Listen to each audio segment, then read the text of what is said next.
దేశవ్యాప్తంగా ఉన్న లక్షలాది మంది పెన్షన్దారులకు మరియు ప్రస్తుతం ఉద్యోగాల్లో ఉండి భవిష్యత్తులో పెన్షన్ పొందబోయే వారికి సంబంధించిన ఈ కేంద్ర ప్రభుత్వం నుండి ఒక అత్యంత కీలకమైన మరియు ఒకంత నిరుత్సాహపరిచే అప్డేట్ వెలువడింది. ముఖ్యంగా ఈపీఎఫ్ఓ పరిధిలోకి వచ్చే పెన్షనర్లకు సంబంధించి ట్రెజరీ పరిమితి లేదా పెన్షన్ పరిమితి రద్దు అవుతుందా లేదా పెరుగుతుందా అనే అంశంపై కేంద్ర ప్రభుత్వం పార్లమెంటు సాక్షిగా తన స్పష్టమైన నిర్ణయాన్ని ప్రకటించింది. ఈ నిర్ణయం వల్ల రిటైర్మెంట్ తర్వాత భారీ పెన్షన్ ఆశించిన వారికి పెద్ద షాక్ తగిలినట్లయింది. ఈ పెన్షన్ విధానానికి సంబంధించి ఈ పూర్తి వివరాల్లోకి వెళితే లోక్సభలో ఎంపీ గిరిధర్ యాదవ్ గారు పెన్షనర్ల సమస్యలపై కేంద్ర ప్రభుత్వాన్ని కొన్ని కీలక ప్రశ్నలు అడిగారు. ముఖ్యంగా 2026 మార్చి 30న జరిగిన పార్లమెంటు సమావేశాల్లో ఆయన ఈ అంశాన్ని లేవనెత్తారు. ప్రస్తుతం ఉన్న పెన్షన్ విధానం వల్ల ఉద్యోగులు నష్టపోతున్నారని, దీనిని సవరించే ఉద్దేశం ప్రభుత్వానికి ఉందా అని ఆయన ప్రశ్నించారు.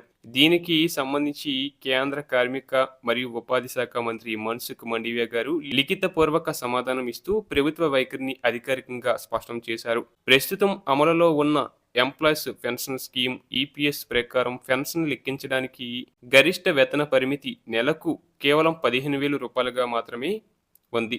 అంటే ఒక ఉద్యోగి నెలకు ₹1,00,000 సంపాదిస్తున్నా పెన్షన్ లెక్కించేటప్పుడు మాత్రం అతని జీతం కేవలం 15,000 రూపాయలుగానే పరిగణించబడుతుంది. ఆ తక్కువ పరిమితి వల్ల రిటైర్మెంట్ తర్వాత వచ్చే పెన్షన్ మొత్తం అలా తక్కువగా ఉంటుంది. ఈ 15,000 రూపాయల వేతన పరిమితిని పెంచాలని లేదా పూర్తిగా రద్దు చేయాలని ఎప్పటి నుంచో డిమాండ్ ఉంది. అయితే ఈ పరిమితిని పెంచే ఆలోచన ప్రస్తుతానికి ప్రభుత్వానికి లేదని మంత్రి స్పష్టంగా తేల్చి చెప్పారు. చాలా మంది ఉద్యోగులు తమ సర్వీసు కాలంలో లక్షల్లో జీతం తీసుకుంటూ కానీ రిటైర్మెంట్ తర్వాత వారికి వచ్చే పెన్షన్ మాత్రం కేవలం 2,000 లేదా 3,000 మాత్రమే. దీనికి ప్రధాన కారణం ఈ వేతన పరిమితి 15,000 వద్దే ఆగిపోవడమే. ఈ వ్యత్యాసాన్ని తొలగించాలని ఉద్యోగి పొందే వాస్తవ జీతం ఆధారంగా పెన్షన్ నిర్ణయించే ప్రణాళిక ఏదైనా ప్రభుత్వం వద్ద ఉందా అని ఎంపీ గిరిధర్ యాదవ్ ప్రభుత్వాన్ని నిలదీశారు. ఒకవేళ వాస్తవ జీతం ప్రతిపాదికన పెన్షన్ ఇస్తే ఉద్యోగులకు వారి జీవన ప్రమాణాలకు తగినట్లుగా గౌరవప్రదమైన పెన్షన్ అందుతుంది. కానీ పెన్షనర్లను నిరుత్సాహపరుస్తూ మంత్రి మన్సుఖ్ మండవీయ గారు ఒక చేదువాత చెప్పారు. వాస్తవ జీతం ఆధారంగా పెన్షన్ లెక్కించి లేదా ప్రస్తుతం ఉన్న 15,000 రూపాయల వేతన పరిమితిని సవరించేటటువంటి ప్రతిపాదన కూడా ప్రస్తుతం ప్రభుత్వం ముందు లేదని ఆయన స్పష్టం చేశారు. అంటే పాత పద్ధతిలోనే పెన్షన్ లెక్కింపు కొనసాగుతుందని ఆయన వివరించారు. దీనివల్ల అధిక వేతనం పొందే ఉద్యోగులు కూడా పదవి విరమణ తర్వాత నామమాత్రపు పెన్షన్తోనే సరిపెట్టుకోవలసిన పరిస్థితి ఏర్పడింది. ఈ సందర్భంగా 2014 సెప్టెంబర్ 1వ తేదీన తీసుకొచ్చిన మార్పులను కూడా మంత్రి గుర్తు చేశారు. 2014 సెప్టెంబర్ 1 నుంచి కేంద్ర ప్రభుత్వం పెన్షన్ నిబంధనలను మరింత కఠినతరం చేసిందని, ఆ నిబంధనల ప్రకారమే ప్రస్తుతం ప్రక్రియ కొనసాగుతుందని ఆయన వెల్లడించారు.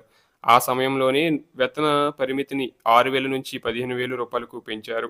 అప్పటి నుంచి ఇప్పటి వరకు మళ్లీ దానిని సవరించలేదు.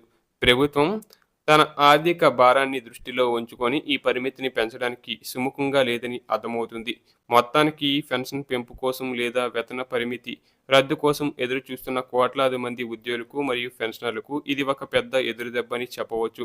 ప్రస్తుతం ప్రభుత్వ నిబంధనల్ని కొనసాగిస్తామని చెప్పడంతో భవిష్యత్తులో కూడా పెన్షన్ మొత్తంలో పెద్దగా మార్పు ఉండబోదని తేలిపోయింది. నిత్యావసర ధరలు పెరుగుతున్న తరుణంలో ఈ తక్కువ పెన్షన్తో జీవితం గడపడం వృద్ధులకు మరింత కష్టతరం కానుంది. కేంద్ర ప్రభుత్వం తన నిర్ణయాన్ని పునరాలోచించాలని కార్మిక సంఘాలు డిమాండ్ చేస్తున్నప్పటికీ ప్రస్తుతానికి మాత్రం ఈ కఠిన నిబంధనలే అమల్లో ఉంటాయని ప్రభుత్వం తేల్చి చెప్పింది.